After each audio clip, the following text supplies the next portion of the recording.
Hey, good afternoon, guys.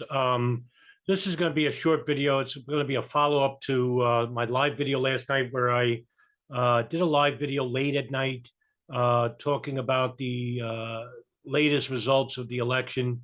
And I changed, I shared the video and when we went to NBC, ABC, Fox News, um, and saw some very surprising results. For the last 2 months, we've been told that there was going to be this red wave of sorts of elections, voters that were going to swing the elections over to the Republicans, and they'll both win the House and Senate comfortably. And I was one of those people that basically said this because the Democrats did everything in their power, and they did it in just 2 years to basically throw everything away. And as of right now, it seems that the Republicans fell short of that margin. Now, that doesn't mean that they're basically going to both win the House and Senate, as we're going to see in the latest uh, results. As NBC, as you can see, this is the Senate, where you need 51 seats to win to be the majority, and as you can see for yourself, it's tied at 48. Um, Pennsylvania did extraordinary well. Congratulations to John Fetterman, who defied the odds and beat Dr. Oz. Um, Illinois, which was Duckworth, won by a good margin there, but that's not very shocking. California, yeah, Padilla won for Senate himself. And, I mean, this was a good night for the Democrats. They did relatively well. And but when we go over to the House, which was which in Democrat majority is now going to swing because all you need is a 218 majority. It has flipped.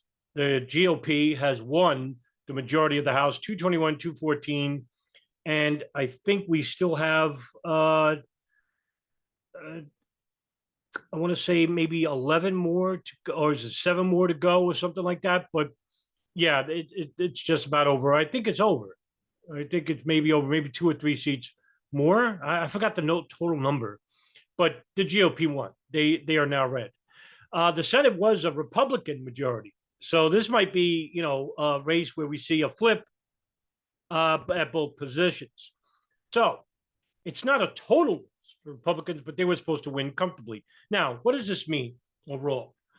Well, it means that the American people are willing to financially suffer, go through many a hardship, um, live under a draconian mandate, live under state federal rule, and also suffer the ramifications of a current conflict, which could lead into a nuclear war, thereby killing all life on Earth. All of this was basically a shoo-in for the Republicans, and they failed miserably. The question is, why? Well, there are a number of pundits that basically said, basically, the candidates in certain states the Republicans should have won were Trump endorsed. There's some truth to this, but I think that the message is not as easy as that. For example, Dr. Oz, who basically really didn't campaign as much as Fetterman. Fetterman's campaign team was magnificent. After the debate, Fetterman looked terrible, but NBC News basically said that they did a poll, and take that with a grain of salt. They did a poll and said that the Pennsylvanians decided on the race before the debate, well before. So that tells me that the Republicans basically didn't campaign in the state much at all. Why? That's another question. Why didn't they? For Arizona, I mean, that's a very close race now. That's Carrie Lake and Katie Hobbs. And Katie Hobbs is a lot more popular. She's a very springy candidate, great attitude. Carrie Lake is, God's sakes, man, can you think of another vampirist type of attitude, threatening the reporters last night, saying, 8 years of me and I'll make your lives fucking hell. I'm like, God sakes, what's wrong with these people? Anyway, it's a very close race, but Arizona is basically a Republican state, and that's a huge loss for the Republicans. So, question is why? Why these certain areas of the United States that should have been totally red, like Florida, which went up and down, but it was not Trump endorsed. Why did they do so well? Well, according to NBC News, Trump had hosted an election party uh, uh, last night at Mar-a-Lago, and a bunch of reporters were there and wanted to hear what he had to say, because early in the day, Trump released a 4-page press release detailing how much he had done to help the Republicans up and down the ballot. The list ranged from endorsements that Trump issued on behalf of these obscure Secretary of State candidates, and to all the millions of dollars he helped raise for Republicans for these high-profile Senate campaigns. He also had a whole bunch of rallies, very big rallies too, which read off a list of Republican candidates while denigrating other Republican candidates that wouldn't swear loyalty to him. But the message was clear that the Trump was the leader, the self-appointed leader of the Republican Party, and the party would have Trump to thank for when they win on election day. Well, lo and behold, that wasn't the case, because of Donald Trump putting himself on the ballot, he basically cost some elections. And he shouldn't have lost to the people that he should have lost to, because they basically gave the win on a silver platter and they blew it. For example, Dr. Oz, Mehmet Oz, who ran against John Fetterman, an incumbent. And the results cost the GOP a Senate seat because Dr. Oz didn't campaign as hard as Fetterman. Now, one thing about the Trump base is that they're the most unwavering, loyal base in political history. No base on the face of this earth has shown more unwavering loyalty to one single candidate than Donald Trump. And it's cultish, 100%. It's unhealthy, even. Nevertheless, and he's got millions of people behind him, this is going to cause a major rift in the Republican Party.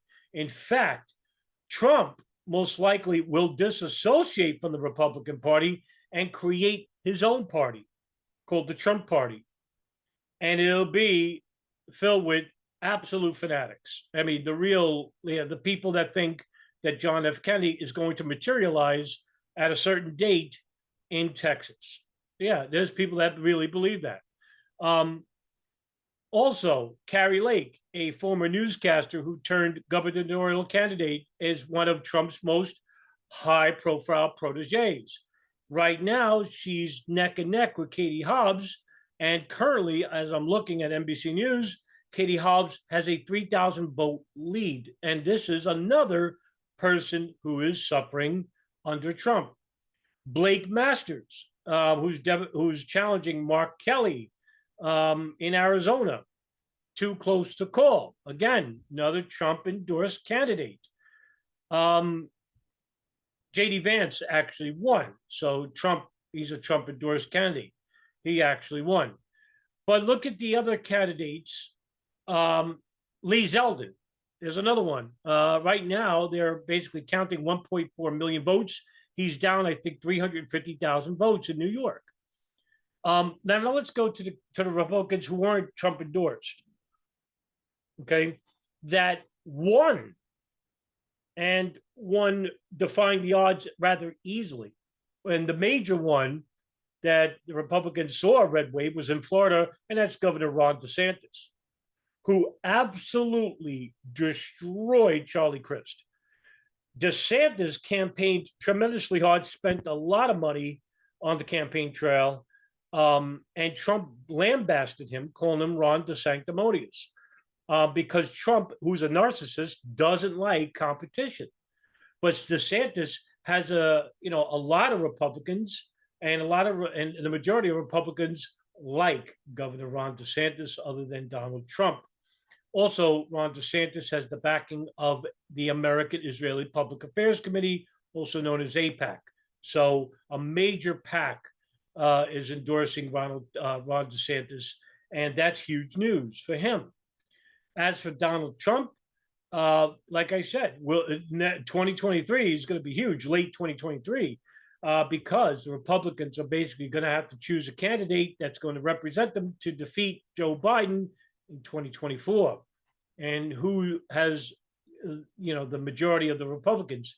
Well, Ron DeSantis. He's going to be running against Donald Trump unless Trump basically acquiesces and leans back and says, you know what, let DeSantis win because I'm thinking about party over myself. But Trump, like I said, is a narcissist. He doesn't care about the party. He cares about himself. And that's why when Trump was president, he fired a lot of the top level cabinet advisors that he chose in 2016 to work with him. So it really is telling when you have a Trump base that basically wanted to take away abortion, which was a huge topic. This was quite shocking, but it tells you the voice of women in this country.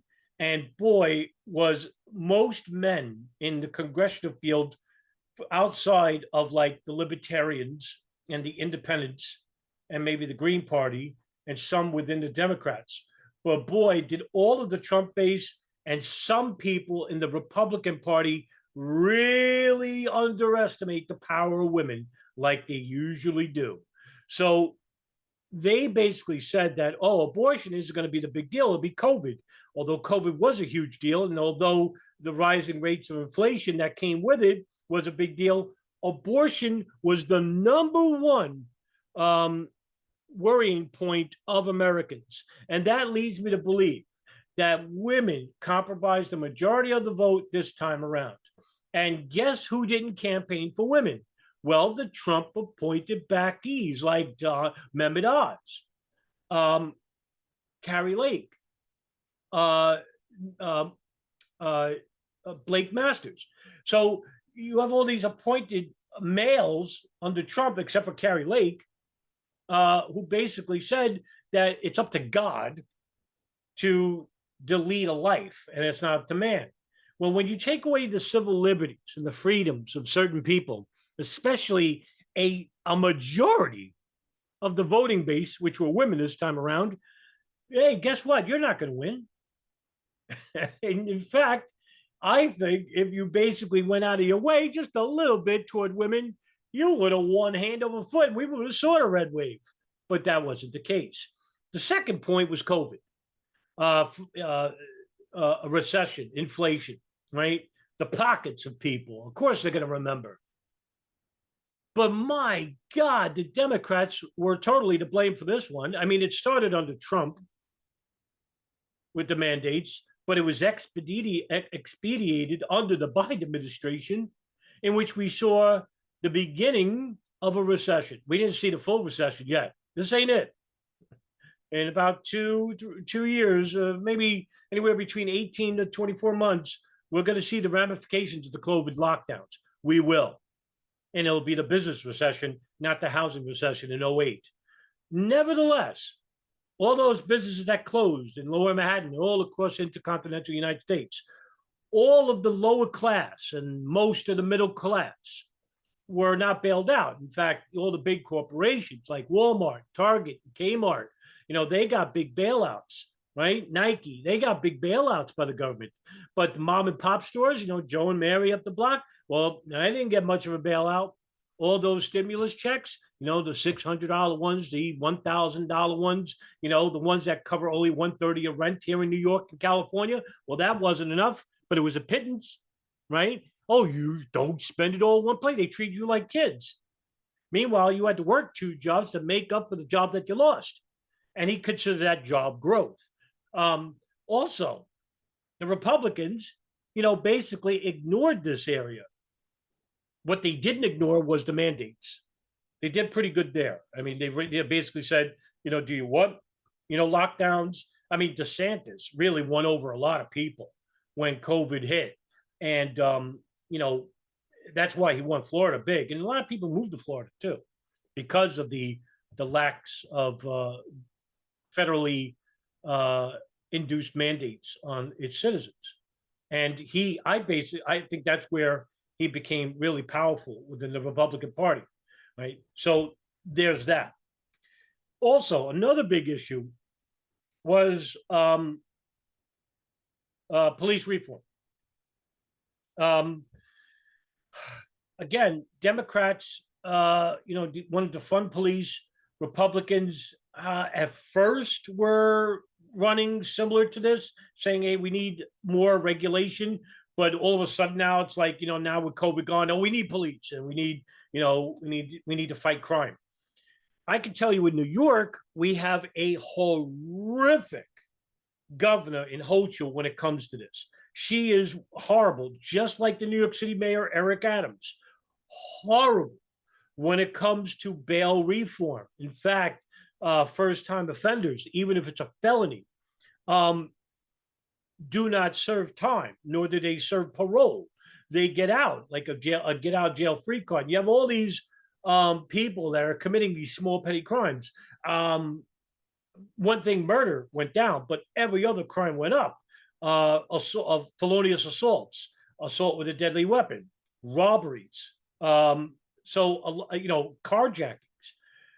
And a lot of these crimes are happening in subways. Now, look, with bail reform and no funding for police, because they took away a lot of funding in New York City because of this, basically the police said, well, fuck you. And that's why we saw a lot of this crime elevate to levels that we haven't seen since the Dinkins administration and the crack epidemic. So, we have a lot of crime in New York City, and we have an overcrowding of jails that now we're releasing people because of the COVID spread. We let a lot of these people go. Two, a huge issue here is homelessness, mental health, which is an absolute epidemic in the United States. And because of the COVID mandates and because of the lockdowns, a lot of people suffered. A lot of people did suffer. And because of the businesses closings and because of the financial hardships that people were suffering, a lot more homelessness. We saw a lot of homelessness rates go up all across the nation. And so these governors that see these homelessness rates rise, what they do is basically some of these people, not everybody, but they'll take the homeless, give them a $50 voucher, $100 voucher, put them on a Greyhound bus, and send them over to a warmer climates like Nevada, New Mexico, Arizona, and California. And what they do is basically give them like $200 voucher, some food, and say, "Hey, go back to where you came from, but you can't stay here." Right. So, all these homeless, they're all transients and they're all going everywhere. And so that's why you see a fluctuation regarding homelessness rates in every state every 6 months. Go take a look at the federal websites in some of these states, and you'll see homelessness rates rise right through the roof like a ball and chain. So Republicans did okay in some areas and did very well in one area. The Democrats really didn't do too much to improve in a lot of areas, and they didn't need to because the Republicans didn't go out of their way to improve.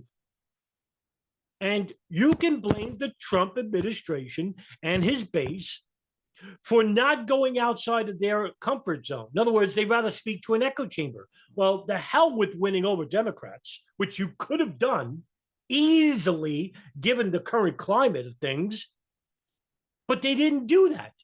The Republicans that did won rather easily. Governor Kemp, for example, in Georgia, who was not supposed to beat Stacey Abrams. Stacey Abrams gave Kemp on the silver platter the whole state. And Trump didn't like Kemp and didn't back Kemp and called him an idiot. And Kemp defied the odds and won anyway and won pretty well. So I think what needs to head into 2024 is that the Trump base need to put their head on straight, get the hell off the Alex Jones bandwagon, put your head on straight, and come on over to the Republican Party, and then you could threaten the Democratic establishment.